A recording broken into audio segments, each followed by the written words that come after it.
तो आज बात करेंगे हम लोग 20 रुपए का बड़ा गिलास, 10 का छोटा गिलास, मतलब इथेनॉल ऑयल E20 पे बात करेंगे आज लोग।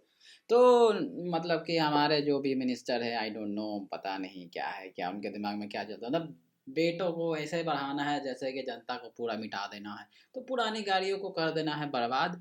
ये खा लिया है कसम। तो उन्होंने बोला था कि एक भी कंप्लेन दिखा, भाई इंस्टाग्राम का पूरा थी भरा हुआ है, मतलब वो रियल जेन्युइन रिव्यूज़ हैं। और मैं अभी आपको दिखा देता हूँ कुछ कुछ एग्जाम्पल्स। अब लोग रील नहीं देखते भाई, बेटों का सवाल है ना। तो हमारा सुनना भी जरूरी है, तभी तो मैं रिएक्शन दे पाऊंगा।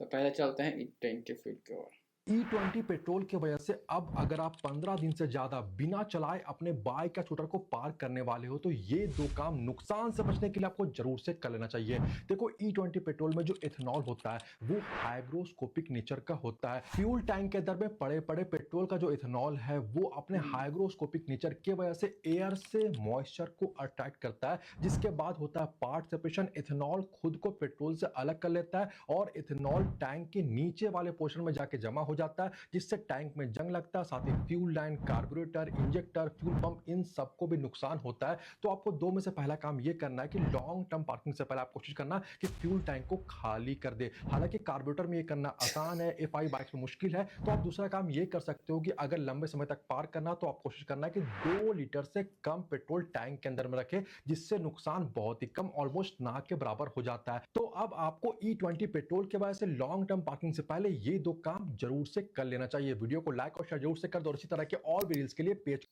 मतलब अब फायदा किसी और का हो, नुकसान कोई और सहे, और मतलब समझ नहीं आ रहा भाई गवर्नमेंट ऐसा क्यों कर रहा है भाई। ऑप्शन क्यों नहीं दे रहा। अभी और देखते हैं वीडियोस ऐसे ऐसे, क्या कहें हम लोगों को। So guys, this is Volkswagen. मैं इसको वॉक्सवैगन वेंटो 2018 की है। मैं इसको पिछले 4-5 महीने से चला रहा हूँ पुणे में, और वाघोली विमान नगर का मेरा ज़्यादा कम्यूट रहता है। तो पिछले 6 महीने में इसने एक बार भी 8 के नीचे माइलेज नहीं दिया। अभी मैं अब एक बार इधर करिए, जो माइलेज देखिए 6.3। 6.3। The reason is E20 petrol. 4 दिन पहले E20 का अंदर पेट्रोल लगाया था खाली टैंक में। माइलेज ड्रॉप देखो 6.3। मैं आपको पुराने मेरे जो आए ना माइलेजेस उसका भी स्क्रीनशॉट अटैच करता हूँ, एक बार देखिए। नितिन गडकरी को सब लोग टैग करो, और सबको पता होना चाहिए कि E20 की वजह से गाड़ियों को कितना नुकसान हो रहा है। एक तो 15 ईयर्स वाला पॉलिसी लगा दिया है, ऊपर से E20। मिडिल क्लास गाड़ी चलाए तो चलाए कैसे। मतलब मुझे एक समझ नहीं आ रहा भाई, आपके बेटों के लिए हम लोग अपने गाड़ियों का बलिदान क्यों दें, और आप ऑप्शन क्यों नहीं दे रहे। शर्मिंदगी फील हो रहा है कि कोई आदमी उसको नहीं डलवाएगा। मतलब कॉमन सेंस की बात है, तुम समझ ही नहीं आ रहा है गवर्नमेंट को। तो उससे तो बढ़िया रोड पे चलने वाले इंसान से रिव्यू ले लीजिए, वो ज़्यादा अच्छा रिव्यू दे देगा और अच्छा मिनिस्ट्री संभाल लेगा। काम होता नहीं है, स्पेस टेक्नोलॉजी से रोड बनाएंगे। सबको पागल बना के रखा है लोग।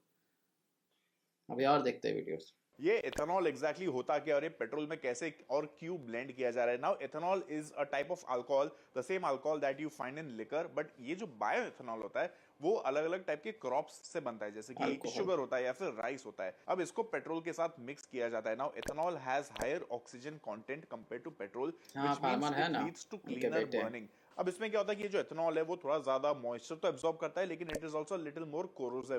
तो आपकी गाड़ी में जो शॉर्ट टर्म इफेक्ट्स आएंगे वो प्रॉब्ली आपको नोटिस होंगे कि जब आप गाड़ी को कोल्ड स्टार्ट करते हो तो गाड़ी में थोड़ी हेजिटेशन आपको फील हो रही है, या फिर गाड़ी के जो रबर पार्ट्स है, कंपोनेंट्स इतने सारे होते हैं इंजन में, वो शायद थोड़ा ज्यादा वेयर आउट हो जाएंगे, जल्दी हो जाएंगे। एंड आपको शायद फील होगा कि आपकी माइलेज थोड़ी ऊपर नीचे हो गई, शायद प्रॉब्ली 10% कम हो गई कंपेयर टू अर्लियर। अब गवर्नमेंट ने दावा किया है कि इतना ज्यादा फर्क नहीं पड़ता माइलेज पे, पुरानी गाड़ियों में भी प्रॉब्ली 6% मैक्सिमम माइलेज गिरता है, बट रियल वर्ल्ड एक्सपीरियंसेस तो आप लोग ही बता पाओगे। लॉन्ग टर्म इफेक्ट्स क्या होते हैं? लॉन्ग टर्म इफेक्ट्स ये आएंगे कि जो आपकी गाड़ी की फ्यूल टैंक होती है वो पुरानी गाड़ियों की E20 कंप्लायंट जो गाड़ियां नई थी उनकी फ्यूल टैंक जल्दी कोरोड हो जाती है, जल्दी रस्ट हो जाती है एंड वो सब गाड़ी में आपको नई फ्यूल टैंक बाद में डालनी पड़ती है, जो वेरियस पाइप्स है, जो होजेस है, वो सब चीज़ें जल्दी वेयर आउट हो जाती है, इंजन के क्रिटिकल पार्ट्स जल्दी वेयर आउट हो जाते हैं, तो वो सब आपको रिप्लेस करने पड़ते हैं, जिनका खर्चा थोड़ा ज़्यादा आ सकता है। अब जो गाड़ियाँ E20 कंप्लाइंट होती है उसमें क्या चेंजेस होते हैं, उसमें ये इफेक्ट्स क्यों नहीं आते हैं? नंबर 1, बिकॉज जो मैन्युफैक्चरर्स ने E20 कंप्लाइंट कर दी अपनी cars, they started using new fuel lines which are corrosion resistant. वो लोग ने अपनी गाड़ी में थोड़ी इंप्रूव्ड फ्यूल टैंक्स इंस्टॉल कर दी जो कोरोड नहीं होती, एंड वो लोग ने अपने जो वेल्व्स है उनको भी कोटेड वेल्व्स ऑफर करना स्टार्ट कर दी अपनी गाड़ियों में, to resist the effects of the ये इथेनॉल समझना है भाई, ऑप्शन देने में आप लोगों को प्रॉब्लम क्या आ रही है। और बहुत सारे यूट्यूबर्स हैं जो भाई इस पे पैसे खा के बैठे हैं, यूट्यूबर्स हैं मतलब इन्फ्लुएंसर पैसे खा के बैठे हैं कि और बोल रहे हैं कि भैया बहुत अच्छा है।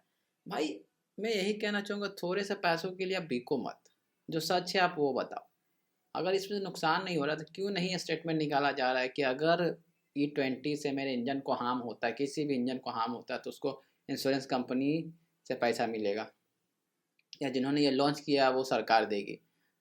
क्यों नहीं स्टेटमेंट निकल रहा अभी तक? क्योंकि पता है प्रॉब्लम्स तो होंगी। भैया हम क्यों सहे, मतलब सेम प्राइस दे करके हम ये क्यों सहे कि मेरा गाड़ी में 6 किलोमीटर कम हो जाए? क्यों सहेंगे? मतलब मतलब अपने बच्चों के लिए इतना, वैसे खैर कोई भी बाप होता तो अपने बच्चों के लिए करता, बट भाई पूरा इंडिया को मिटा दोगे क्या? मिडिल क्लास कहाँ से लाएगा गाड़ी?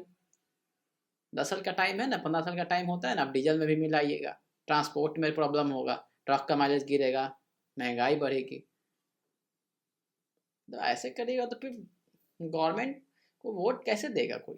फिर तो दिक्कत है ना। फिर वोट मांगने से सर वोट दीजिए वोट दीजिए, सर नहीं होना चाहिए। पब्लिक के नज़रों से भी समझिए कि मिडिल क्लास के पास अभी 2023 के पहले का मॉडल बहुत सारे हैं, अभी अप्रैल के बाद आया था E20, तो कहाँ से गाड़ी चलेगी? आप ऑप्शन दे दीजिए ना, जैसे डीजल या पेट्रोल अलग अलग है, उसे E20 बीच में डाल दीजिए। अब ब्राज़ील का आप एग्जाम्पल देते हैं, ब्राज़ील में क्या हो रहा है आपको नहीं पता, कॉमन सेंस नहीं है इतना। ब्राज़ील का एग्जाम्पल देते हैं और अपनी गाड़ी का एग्जाम्पल देते हैं, आपकी गाड़ी कहाँ कितनी महंगी है ये भी तो बताइए लोगों को।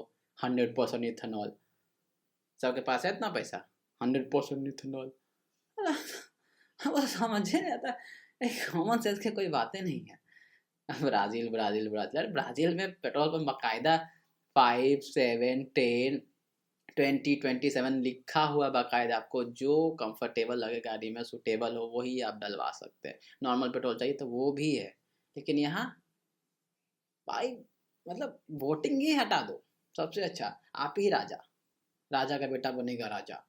और वोटिंग हटा दो, अब डायरेक्ट होगा एकदम सिलेक्शन पक्का 100%, कोई चुनाव हो ना कोई वोट होगा नहीं, हम बन गए एक बार तब हम ही रहेंगे, कोई वोटिंग वगैरह सब हटवा दो, कोई जरूरत ही नहीं है। जब अपने मन का करना, पब्लिक का कुछ सुनना ही नहीं है, तब लोग चाहता है कि भाई पब्लिक तोड़ फोड़ मचाइए करे वो करे, बट होना नहीं चाहिए कि इंडिया का नुकसान होता है। बट ये लोग एकदम सेंसलेस बात जितना होता है वो, शिक्षा मंत्री को गिनती नहीं आती, वीडियो वायरल हो रहा है, कैसे शिक्षा मंत्री बन गए आप? डॉक्टर को पता, हेल्थ हेल्थ वाले जो मिनिस्टर बनेंगे उनको हेल्थ के बारे में कुछ नहीं पता। मतलब हंसी आता है भाई साहब इतना।